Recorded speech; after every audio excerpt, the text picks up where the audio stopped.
അദ്ദേഹത്തെ നെഞ്ചോട് ചേർത്ത് പിടിച്ചുകൊണ്ട് GCA ജില്ലാ കമ്മിറ്റിക്ക് വേണ്ടി ഞാൻ സ്വാഗതം ചെയ്യുകയാണ്. മുഖ്യ പ്രഭാഷണം നടത്തുന്നത് നമ്മുടെ ആരാധ്യനായ സംസ്ഥാന പ്രസിഡന്റ് ശ്രീ KK രാധാകൃഷ്ണൻ അവர்களാണ്. അദ്ദേഹത്തെയും GCA ജില്ലാ കമ്മിറ്റിക്ക് വേണ്ടി ഞാൻ സ്വാഗതം ചെയ്യുകയാണ്. GCയുടെ മെമ്പർമാരിൽ മക്കളിൽ നിന്നും SSLC+2 ഉന്നത വിദ്യാഭ്യാസ രംഗത്ത് മികച്ച പഠന നിലവാരം പുലർത്തിയ വിദ്യാർത്ഥികൾക്കുള്ള അനുമോദനവും നമ്മുടെ പ്രിയപ്പെട്ട MLA ഇവിടെ വെച്ച് നൽകുന്നതാണ്. ഈ യോഗത്തിൽ അധ്യക്ഷത വഹിക്കുന്നതിന് വേണ്ടി ജില്ലാ പ്രസിഡന്റ് ശ്രീ മോഹൻ അവരെ ഞാൻ ക്ഷണിച്ചു. നമ്മുടെ ഈ സമ്മേളനം ഉദ്ഘാടനം ചെയ്യാൻ വേണ്ടി ഏറ്റെടുത്ത ബഹുമാനപ്പെട്ട നമ്മുടെ സുമേഷ് MLA സാറിന് ആർദ്രപൂർവ്വം നമ്മുടെ ഈ എല്ലാ തിരക്കുകളും മാറ്റിവെച്ചുകൊണ്ട് സമയം കണ്ടെത്തിയതിന് നമ്മൾ പ്രത്യേകം അഭിനന്ദിക്കുന്നു. അതുപോലെ തന്നെ നമ്മുടെ ഇന്നത്തെ പരിപാടിയിൽ നമ്മുടെ മുഖ്യപ്രഭാഷണം നടത്തുന്ന രാധാകൃഷ്ണനായിട്ട്, അതുപോലെ നമ്മുടെ വേദിയിലെ വിശിഷ്ടാതിഥികളെ, കലാകാരായ സുഹൃത്തുക്കളെ, നമ്മുടെ എല്ലാവരുടെയും നമ്മുടെ ഈ ജനറൽ ബോഡി വളരെ വൈകിയ വിളിക്കേണ്ടി വന്ന് വളരെ നേരത്തെ ഈ പ്രാവശ്യം തന്നെ ജൂൺ ജൂലൈയിൽ തന്നെ നമുക്ക് നടത്തണം എന്നുള്ളൊരു അഭിപ്രായം ഉണ്ടായിരുന്നത്. ഒരുപാട് പ്രയാസങ്ങൾ കാരണം നമുക്ക് അതുപോലെ തന്നെ നമ്മുടെ SSLC+2 കുട്ടികളുടെ മൂവ്മെൻറ്റ് അവരെ ആദരിക്കുന്നത് നമുക്ക് നേരത്തെ നടത്തണം. SSLC+2 കുട്ടികളെ നമ്മുടെ പുതിയ അധ്യയന വർഷം തന്നെ നടത്തണമെന്ന് ആഗ്രഹിച്ചതാണ്. പക്ഷേ അതും നമുക്ക് വളരെ കുറച്ച് താമസിച്ചു പോയി. അതിന് ഞാൻ നമ്മുടെ സംഘടനയ്ക്ക് വേണ്ടി നിങ്ങളോട് എല്ലാവരും ക്ഷമ ചോദിക്കുകയാണ്. മറ്റേ ഈ വൈകിയ വേളയിൽ എല്ലാവരും ജോലി തിരക്കൊക്കെ ആയ സമയത്ത് നമ്മുടെ വാർഷിക ജനറൽ ബോഡി നടത്തേണ്ടത് കൊണ്ട് വൈകിയ വേളയിൽ നമ്മൾ നിങ്ങളെയൊക്കെ ബുദ്ധിമുട്ടിച്ചതിന് നമ്മുടെ സംഘടനയ്ക്ക് വേണ്ടി നിങ്ങളോടൊക്കെ ഈ സമയത്ത് നമ്മൾ എത്തിച്ചേർന്നതിനും നിങ്ങളോടൊക്കെ നമ്മുടെ സംഘടന കടപ്പെട്ടിരിക്കുന്നു. അതുകൊണ്ട് തന്നെ മെയിൻ നമ്മുടെ ഇന്നത്തെ വാർഷിക ജനറൽ ബോഡിയാണ്. ആ വാർഷിക ജനറൽ ബോഡിയിൽ ഒരുപാട് കാര്യങ്ങൾ നമ്മൾ ചർച്ച ചെയ്യാനുണ്ട്, ഒരുപാട് നിർദ്ദേശങ്ങൾ നിങ്ങളുടെ അടുത്ത് നിന്ന് നമുക്ക് കേൾക്കാനുണ്ട്. അങ്ങനെയുള്ള കാര്യങ്ങളൊക്കെ ഇനി ക്രിയാത്മകമായ ചർച്ചകളൊക്കെ നടത്തേണ്ടതുണ്ട്. അതൊക്കെ നിങ്ങൾ ആ ചർച്ചയിലൊക്കെ കാര്യമായി മെമ്പർമാർ പങ്കെടുക്കണം. അതുപോലെ നമ്മുടെ കലാകാരർ അനുഭവിക്കുന്ന പ്രയാസങ്ങളും പ്രശ്നങ്ങളൊക്കെ നിങ്ങൾ നമ്മുടെ ശ്രദ്ധയിൽപ്പെടുത്തേണ്ടതുണ്ട്. അതൊക്കെ ഇന്നത്തെ ജനറൽ ബോഡിയിൽ നമ്മൾ ചർച്ച ചെയ്യേണ്ടതാണ്. നമ്മൾ കഴിഞ്ഞ പ്രാവശ്യം നമ്മുടെ കലക്ടർ തന്നെ പറഞ്ഞാണ് അങ്ങനെയുള്ള നടപടിക്രമങ്ങൾ കുറച്ച് ഉദാരമാക്കി. ഇങ്ങനെ ഇപ്പോൾ പുഴമണൽ 50 കടവുകൾ ലാൻഡ് ചെയ്യാൻ ഗവൺമെൻറ് പലവട്ടം പേപ്പറിൽ കണ്ടിരുന്നു. പക്ഷേ ഇതുവരെയും ഒരു കടവുകൾ ലാൻഡ് ചെയ്യില്ല. അങ്ങനെയൊക്കെ പുഴമണലൊക്കെ ലാൻഡ് ചെയ്യുന്നെങ്കിൽ തന്നെ ഒരു പരിധിവരെ നമ്മുടെ എംസാറ്റിൻ്റെ ഒക്കെ അവരുടെ നമുക്ക് പരിഹരിക്കാനും വില കയറ്റുന്നത് ഒഴിവാക്കാനും കഴിയും. മറ്റൊന്ന് പറഞ്ഞാൽ ഇപ്പോഴത്തെ ഈ നിലവിലുള്ള വിരലിൽ എണ്ണാവുന്ന ക്രഷറുകളാണ് വർക്ക് ചെയ്യുന്നത്. അവരുടെ അവസ്ഥ എന്ന് വെച്ചാൽ രാവിലെ നമ്മൾ ഒരു ലോഡ് എടുക്കാൻ പോയി കഴിഞ്ഞാൽ എംസാറ്റിന് 65 രൂപ അല്ലെങ്കിൽ 70 രൂപ ആണെങ്കിൽ വൈകുന്നേരം രണ്ടാമത്തെ ലോണിൽ നമ്മൾക്ക് അവർക്ക് തോന്നുന്ന വിലയാണ് 10-15 രൂപ കൂട്ടിയിരിക്കുന്നത് എല്ലാ കാര്യങ്ങൾക്കും. അതെന്തുകൊണ്ടാണെന്ന് വെച്ചിട്ട് വിരലിലെണ്ണാവുന്ന ക്രഷറുകളാണ്. ഈ ക്രഷറിൽ നിന്ന് ഇപ്പോൾ അവർ കുത്തക കുറഞ്ഞ മുതലതിനെ ഈ ക്രഷറുകളുടെ അവരുടെ കുത്തകയാക്കി വെച്ചിരിക്കുകയാണ്. അതുകൊണ്ട് അതിനെന്തെങ്കിലും ഒരു പരിഹാരം നമുക്ക് ഗവൺമെൻറ് ഭാഗത്ത് ഉണ്ടാവണം. ഈ വികസന പ്രവർത്തനങ്ങൾക്ക് പണം അനുവദിച്ചാൽ മാത്രം പോരാ, കോടികളെ വികസനങ്ങൾ പ്രഖ്യാപിച്ചാൽ മാത്രം പോരാ. ഈ നമ്മുടെ മെറ്റീരിയൽസ് കണ്ടെത്തുന്നതിനും ഗവൺമെൻറ് കുറച്ചും കൂടി നടപടികൾ ഉദാരമാക്കണം. കൂടുതൽ കോറകളും ക്രഷറുകളും അനുവദിക്കാനുള്ള നടപടിക്രമങ്ങൾ ലളിതമാക്കണം എന്നൊക്കെയാണ് എനിക്ക് പറയാനുള്ളത്. ബാക്കി കാര്യങ്ങളൊക്കെ നമുക്ക് മറ്റു കാര്യങ്ങളൊക്കെ ചർച്ച ചെയ്യാം. ഇപ്പം നമ്മുടെ ബഹുമാനപ്പെട്ട MLA വളരെ തിരക്കുകൾ ഇപ്പം തദ്ദേശ സ്വയംഭരണ തെരഞ്ഞെടുപ്പ് നടക്കുന്ന കാര്യമാണ്.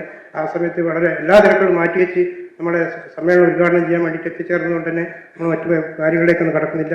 അദ്ദേഹത്തെ ഉദ്ഘാടനത്തിന് ക്ഷണിച്ചുകൊണ്ട് ഞാൻ നിർത്തുന്നു. മാത്രമല്ല അദ്ദേഹം തന്നെ നമ്മുടെ SSLC+2 നമ്മുടെ 3 വിദ്യാർത്ഥികളുണ്ട്.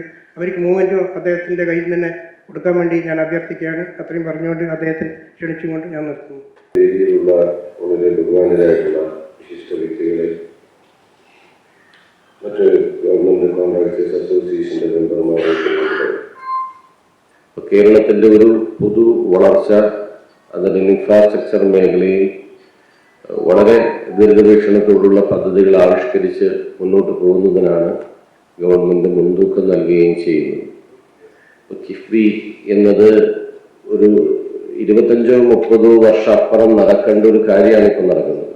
ഇപ്പോൾ കഴിഞ്ഞ ദിവസം പാപ്പനശ്ശേരി സ്കൂളിലെ വിദ്യാഭ്യാസ വകുപ്പ് മന്ത്രി വന്നപ്പോൾ കഴിഞ്ഞ 4 വർഷക്കാലം കൊണ്ട് പാപ്പനശ്ശേരി ഗവൺമെന്റ് ഹയർ സെക്കൻഡറി സ്കൂളിൽ 8.5 കോടി രൂപയാണ് ഗവൺമെന്റ് അനുവദിച്ചു തന്നത്. സാധാരണ നിങ്ങൾ വളരെ ലോങ് എക്സ്പീരിയൻസ് ആയിട്ട് ഈ മേഖലയിലുള്ളവരില്ല. ഒരു സ്കൂളിലേക്ക് 8 കോടിക്ക് മുകളിൽ ഫണ്ട് വരണമെങ്കിൽ നേരത്തെയുള്ള നമ്മുടെ രീതി അനുസരിച്ച് എത്ര വർഷം എടുക്കും? ഏറ്റവും ചുരുങ്ങിയത് 30 വർഷമെടുക്കും. 30 വർഷക്കാലം എടുക്കുന്ന ഒരു കാര്യമാണ് ഗവൺമെന്റ് ഇപ്പോൾ ഈ സമയത്ത് ചെയ്തുകൊണ്ടിരിക്കുന്നത്. അതാണ് ഇപ്പോഴത്തെ നിർമ്മാണ മേഖലയിൽ സംഭവിച്ചുകൊണ്ടിരിക്കുന്ന ഒരു മാറ്റം എന്ന് പറയുന്നത്. അത് സ്കൂളിന്റെ കാര്യത്തിൽ മാത്രമല്ല, റോഡുകളായാലും പൊതുവിലായാലും അനുവദിക്കുന്ന തുകയിൽ വലിയ വർധനവ് വന്നിരിക്കുന്നു. അതൊരു വലിയ മാറ്റമാണ്. അടുത്ത 30 വർഷം കൊണ്ട് നടക്കേണ്ട ഒരു കാര്യമാണ് ഇപ്പൊ ചെയ്യുന്നത് എന്നുള്ളതാണ്. കേരളത്തിന്റെ അടിസ്ഥാന സൗകര്യ വികസനത്തിൽ വയനാട് തുരങ്കപാത ജനിച്ച കാലം മുതൽ എല്ലാവരും കേൾക്കാൻ തുടങ്ങിയതാണ്. ഇപ്പൊ അത് യാഥാർത്ഥ്യമാകുമ്പോൾ അത് ഒരു മുഖ്യമന്ത്രി ഉൾപ്പെടെ എടുത്തിട്ടില്ല. അവിടെ ഉദ്ഘാടന വേദിയിൽ വെച്ചിട്ട് ബിഷപ്പ് താമരശ്ശേരി ബിഷപ്പ് നടത്തിയിട്ടുള്ള ഒരു പ്രസംഗമുണ്ട്. പിണറായി വിജയന്റെ രാഷ്ട്രീയത്തോട് എനിക്ക് യോജിപ്പില്ല. പക്ഷെ പിണറായി വിജയൻ എന്ന മുഖ്യമന്ത്രി എടുക്കുന്ന ഇച്ഛാശക്തിയെ കാണാതിരിക്കാൻ പറ്റില്ല. അല്ലെങ്കിൽ വയനാട് തുരങ്കപാത യാഥാർത്ഥ്യമാവില്ല എന്നതാണ് അദ്ദേഹത്തിന്റെ ആ പ്രസംഗത്തിന്റെ കണ്ടന്റ്. ഇത് നമ്മൾ കാണേണ്ടത് കേരളത്തിൽ ഇങ്ങനെ ഒരുപാട് വൻകിട പദ്ധതികളും അർദ്ധ അതിവേഗ റെയിൽപാത വേണം. നിങ്ങളിൽ എത്ര പേരെ അതിനോട് വിയോജിക്കുന്നത് എനിക്ക് അറിഞ്ഞുകൂടാ.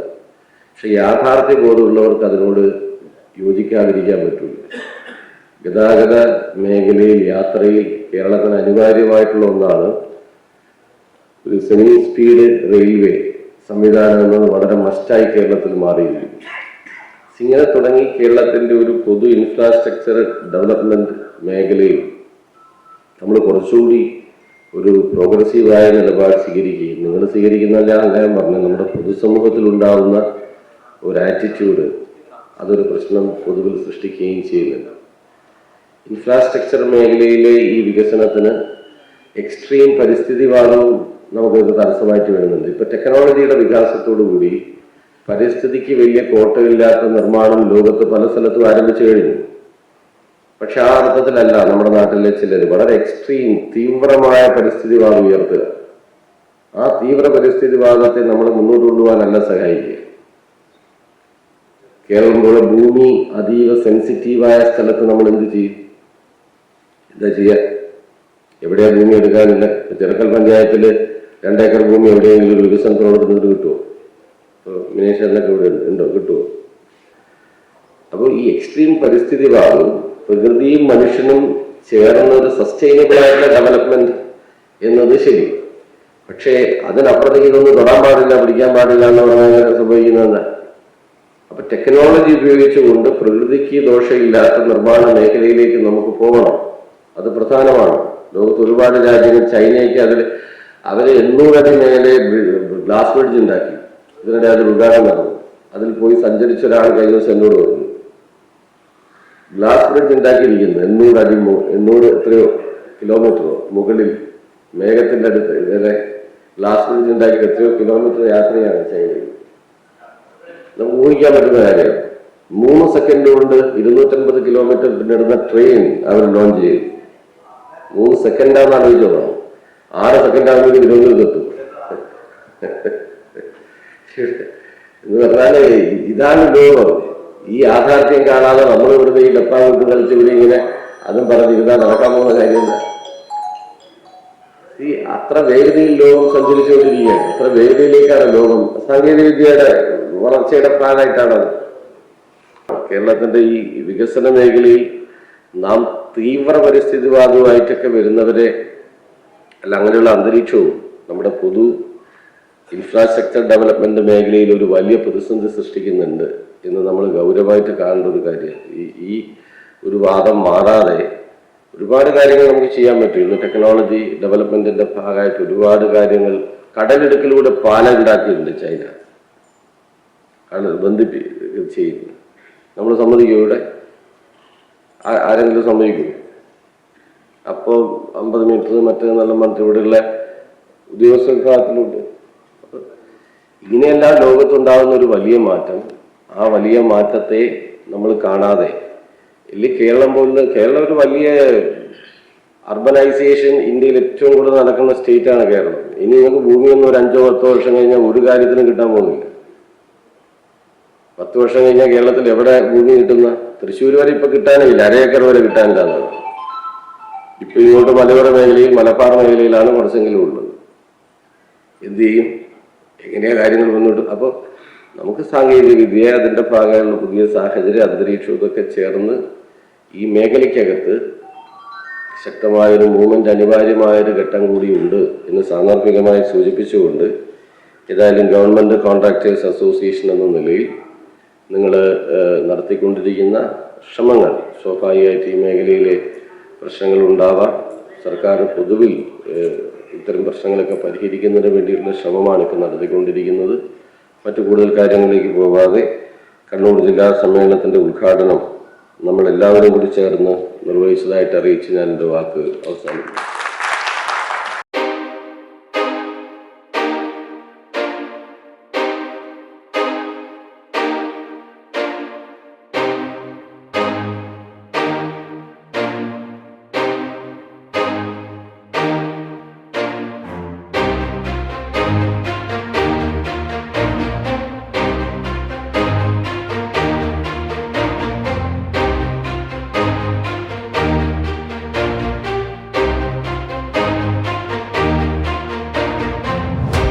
ഫെബ്രുവരി 13-ാം തീയതി കോൺട്രാക്ടേഴ്സ് കോർഡിനേഷൻ ജില്ലാ കമ്മിറ്റിയും നിർമ്മാണ മേഖലയിലുള്ള വിവിധ സംഘടനകളുടെ നേതൃത്വത്തിൽ ജില്ലാ കളക്ടറേറ്റ് പടിക്കൽ നടത്തിയ കളക്ടറേറ്റ് ധരണിയിൽ നമ്മുടെ സംഘടന പരമാവധി മെമ്പർമാരെ പങ്കെടുപ്പിച്ച് ശക്തി തെളിയിക്കുവാൻ സംഘടനയ്ക്ക് സാധിച്ചിട്ടുണ്ട്.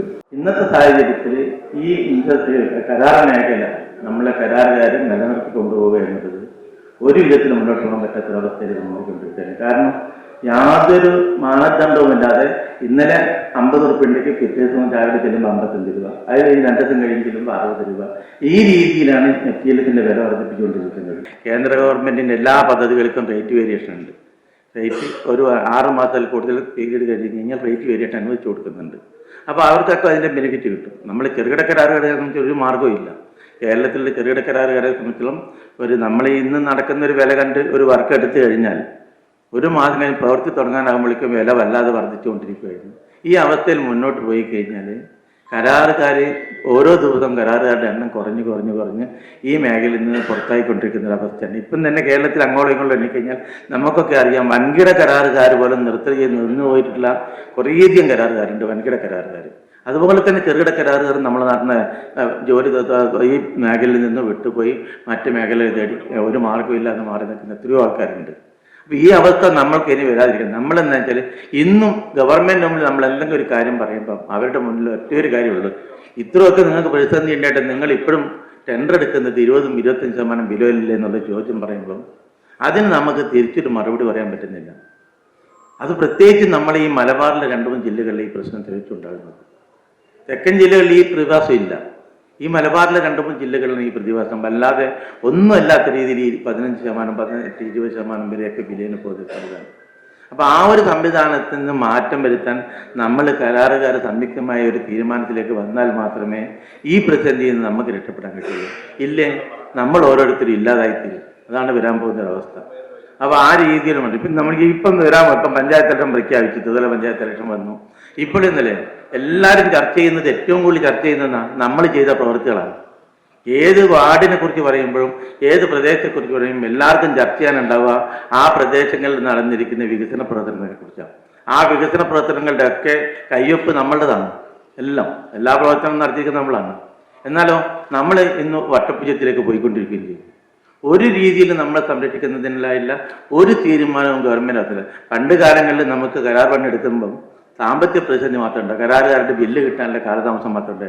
മറ്റു രീതിയിൽ കരാറിൽ നമുക്ക് ഒരു നല്ല രീതിയിലുള്ള സപ്പോർട്ട് ഉദ്യോഗസ്ഥ തലത്തിലായിക്കോട്ടെ മറ്റു രീതിയിലായിക്കോട്ടെ നമുക്ക് ഉണ്ടാകുന്നുണ്ടായിരുന്നു. കാരണം നമുക്കുണ്ടാക്കുന്ന എസ്റ്റിമേറ്റ് ആയിക്കോട്ടെ, നമ്മളെ ഡിപ്പാർട്ട്മെൻറ്റിൽ തരുന്ന എസ്റ്റിമേറ്റിൽ ആവശ്യമായ പ്രൊവിഷൻസും കാര്യങ്ങളും ഒക്കെയുള്ള എസ്റ്റിമേറ്റുകളൊക്കെയായിരുന്നു പണ്ട് കാലത്ത്.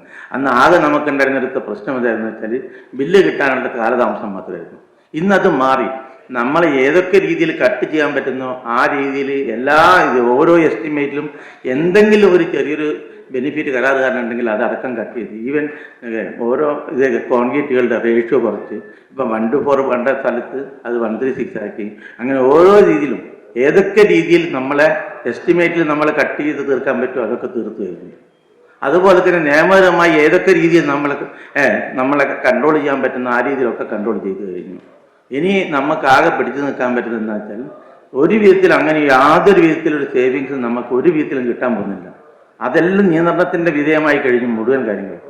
ഇനി നമ്മൾക്ക് ആകെയുള്ളത് എസ്റ്റിമേറ്റ് കൃത്യമായി പഠിച്ചിട്ട് നമുക്കുള്ള 10-15% അതിലുണ്ട് എന്ന് ഉറപ്പ് വരുത്തിക്കൊണ്ട് ടെൻഡർ ചെയ്യൽ മാത്രമാണ്. അല്ലാതെ ഏതെങ്കിലും വിധത്തിൽ സേവിങ്സ് കിട്ടും, അല്ലെങ്കിൽ മറ്റെന്തെങ്കിലും വിധത്തിൽ ആറി ഉണ്ടാക്കാം, മറ്റെന്തെങ്കിലും അങ്ങനെ ഒരു കാര്യങ്ങളും ഇപ്പം നടക്കുന്നില്ല. നമുക്കെല്ലാവർക്കും അറിയാലോ. അതുകൊണ്ട് ഇനിയും നമ്മൾ വളരെ വിജിലൻ്റായിട്ട് മുന്നോട്ട് പോയില്ലെങ്കിൽ ഈ മേഖലയിൽ നമ്മൾ നിലനിൽപ്പ് ഭയങ്കര അപകടത്തിലാണ്. നമ്മളെ സഹായിക്കാൻ മറ്റാർക്കും കഴിയില്ല, ആരും സഹായം ഉണ്ടാവില്ല. അതാണ് എന്തിനാണ് 15%, നിങ്ങളിപ്പം 15-20% ബിലോന് പോകുന്നില്ലേ? 5% കുറച്ച് ബിലോട്ട് എൻ്റർ ചെയ്താൽ നിങ്ങൾക്ക് ആ പ്രശ്നം തീരുവില്ല എന്നുള്ളത് ചോദിച്ചാൽ അതിന് നമുക്ക് എന്താ മറുപടി പറയാൻ പറ്റും? ഈ രീതിയിൽ നമ്മളെ പ്രത്യേകിച്ച് മലബാർ ജില്ലകളിൽ മാത്രം ഈ പ്രതിസന്ധി ധൈര്യം ഉണ്ടാക്കിയിരിക്കുന്നത്. മറ്റു ജില്ലകളിൽ ഇങ്ങനെ ഇല്ല. നിങ്ങൾ തിരുവനന്തപുരം തെക്കൻ ജില്ലകളിൽ പോയി കഴിഞ്ഞാൽ അവർ ഷെഡ്യൂൾ പഠിച്ചിട്ട് ബിലോ കോട്ട് ചെയ്യുന്നില്ല. എല്ലാവരും എപ്പോൾ എന്നെ കോട്ട് ചെയ്യുന്നത്, എസ്റ്റിമേറ്റ് കുറച്ച് ആരും കോട്ട് ചെയ്യാൻ തയ്യാറാവുന്നില്ല എന്നുള്ള അവസ്ഥ അങ്ങോട്ടൊക്കെ. ഈ മലബാർ ജില്ല, പ്രത്യേകിച്ച് മലപ്പുറം തൊട്ട് ഇങ്ങോട്ടുള്ള ജില്ലകളിൽ മാത്രമേ ഈ ദിവസം. അപ്പോൾ ഇത് പരിഹരിക്കണമെങ്കിൽ നമ്മളൊരു യൂണിറ്റിൽ നിന്നാൽ മാത്രമേ നടക്കുകയുള്ളൂ. ഇതിന് പരിഹാരം കാണേണ്ടത് നമ്മൾ മാത്രമാണ്. ഗവൺമെൻറ് നമ്മൾ പറഞ്ഞിട്ട് ഒരു കാര്യമില്ല. അതുകൊണ്ട് നമ്മൾ വളരെ ശ്രദ്ധിച്ച് ഇനിയുള്ള കാലമെങ്കിലും നമ്മൾ കൃത്യമായി ശ്രദ്ധിച്ച് പഠിച്ച് ഒരു വിധത്തിലും ബിലോ കോട്ട് ചെയ്ത് പോയാൽ മാത്രം ഒരു വിധത്തിലും നമ്മൾക്ക് 1 രൂപ പോലും മറ്റെന്തെങ്കിലും വിധത്തിൽ അഡ്ജസ്റ്റ്മെൻറ്റിലൂടെ നമുക്ക് കിട്ടുമെന്ന് ചിന്തിക്കുന്ന ഒരു വെറും മണ്ണത്തിലാണ്. അങ്ങനത്തെ ഒരു സാധ്യത ഇനിയില്ല ഈ മേഖലയിൽ. അപ്പോൾ അതുകൊണ്ട് തന്നെ നമ്മൾ ഇനിയെങ്കിലും നമ്മൾ ബിലോ കോട്ട് ചെയ്യുന്ന സ്വഭാവം അവസാനിപ്പിക്കണം. എങ്കിൽ മാത്രമേ ഈ അല്പമെങ്കിലും ഈ മേഖലയിൽ പിടിച്ചു നിൽക്കാൻ പറ്റൂ.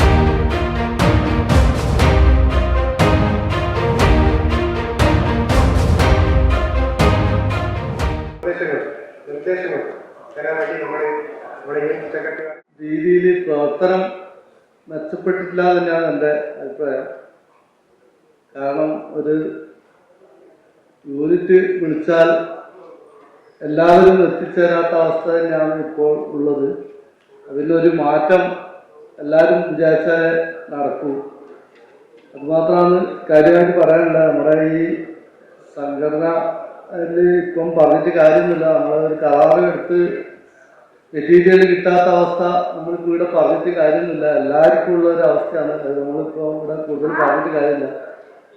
ഒരു വർക്ക് എടുത്തിട്ട് അത് തീർത്ത് കൊടുക്കാൻ പറ്റാത്ത അവസ്ഥ ഉണ്ടാകുന്ന വിഷമം, ഇനി ലാഭമില്ലെങ്കിലും നഷ്ടമായാലും അത് തീർക്കണം എന്നുള്ളൊരു മാനസികാവസ്ഥ ഉണ്ടായാൽ പോലും അത് തീർക്കാൻ പറ്റാത്ത അവസ്ഥയാണ് ഇപ്പോൾ ഉള്ളത് മാത്രമാണ് ഇതിനകത്ത് പറയാനുള്ളത്.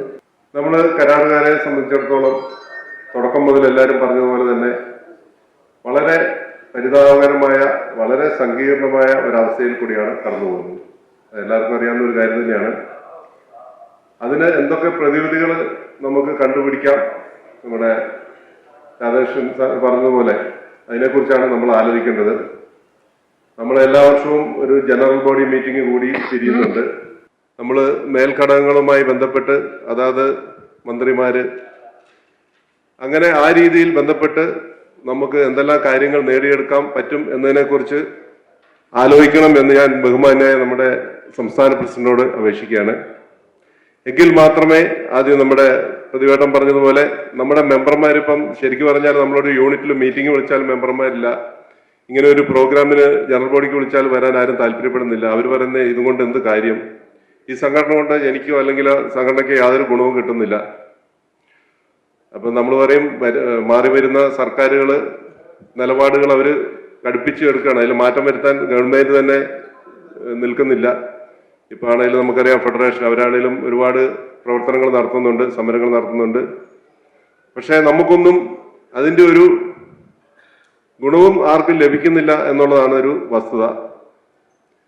അതുകൊണ്ട് എനിക്ക് പറയാനുള്ളത് കുറച്ചും കൂടെ സംഘടനയെ ശക്തിപ്പെടുത്തുവാൻ വേണ്ട നടപടികൾ നമ്മുടെ ഭാഗത്തു നിന്നും ഉണ്ടാവണം എന്ന് മാത്രം പറഞ്ഞുകൊണ്ട് എല്ലാ ആശംസകളും നേരുന്നു. നന്ദി. നമ്മുടെ നേതൃത്വം പുതിയ 3 മെമ്പർമാരെ ഇരിക്കൂർ യൂണിറ്റിൽ ഇപ്രാവശ്യം ചേർത്തിട്ടുണ്ട്. ഇപ്പോൾ നിലവിൽ 32 മെമ്പർമാർ നമ്മുടെ യൂണിറ്റിൽ സജീവമാണ്. അതുപോലെ തന്നെ കഴിഞ്ഞ ജനറൽ ബോഡിക്ക് ശേഷം ഇരിക്കൂർ യൂണിറ്റിൽ നിന്ന് 2 യൂണിറ്റ് മീറ്റിങ്ങുകൾ നടന്നിട്ടുണ്ട്. 2 യൂണിറ്റ് മീറ്റിങ്ങുകളിൽ പങ്കെടുക്കാൻ പറ്റുന്ന കരാറുകാർ പങ്കെടുത്തിട്ടുമുണ്ട്. അപ്പം അതുപോലെ തന്നെ നമ്മുടെ ഇരിക്കൂർ യൂണിറ്റിൽ നിന്ന് കുറച്ച് നിർദ്ദേശങ്ങൾ ജില്ലാ കമ്മിറ്റി മുമ്പേ വെച്ചിട്ടുണ്ട്. അതിൽ ഒന്നാണ് ഇപ്പം സംസ്ഥാന പ്രസിഡന്റും ജില്ലാ പ്രസിഡന്റൊക്കെ പറഞ്ഞതുപോലെ ചെറിയ വർക്കുകൾക്ക് ഇൻഷുറൻസ് ഏർപ്പെടുത്തുന്നത് അത് ഒഴിവാക്കി തരേണ്ട ഇത് നിങ്ങൾ ഒരു നിർദ്ദേശം വെക്കണമെന്ന് നമ്മൾ പറഞ്ഞിട്ടുണ്ട്, ഇരിക്കൂർ യൂണിറ്റിൽ പറഞ്ഞിട്ടുണ്ടായിരുന്നു. അതുപോലെ തന്നെ ജില്ലാ പഞ്ചായത്ത് പോലുള്ള സ്ഥാപനങ്ങളിൽ ബില്ലുകൾക്ക് ചെക്കിങ്ങിനൊക്കെ വരുന്ന കാലതാമസം അത് നിർബന്ധമായും നമ്മുടെ സംഘടന ഇടപെട്ട് അതിന് വേണ്ട കാര്യങ്ങൾ ചെയ്തു തരണം. ഒരുപാട് പ്രശ്നങ്ങളെ പറയുന്നത്, ഈ പ്രശ്നത്തിന് എന്താ പരിഹാരമുണ്ടോ എന്ന് നമ്മൾ ചിന്തിക്കേണ്ടതുണ്ട്. സംഘടനാപരമായി ചിന്തിക്കേണ്ട സമയം അതിക്രമിച്ചു കഴിഞ്ഞു. കണ്ണൂർ ജില്ലയിൽ മാത്രം ഒതുങ്ങി നിൽക്കുന്ന നമ്മുടെ 300ഓളം മെമ്പർമാർ ഒന്നായി ഇരുന്ന് ഇതിനുള്ള വഴി എന്താണെന്ന് കണ്ടെത്തേണ്ടതുണ്ട്.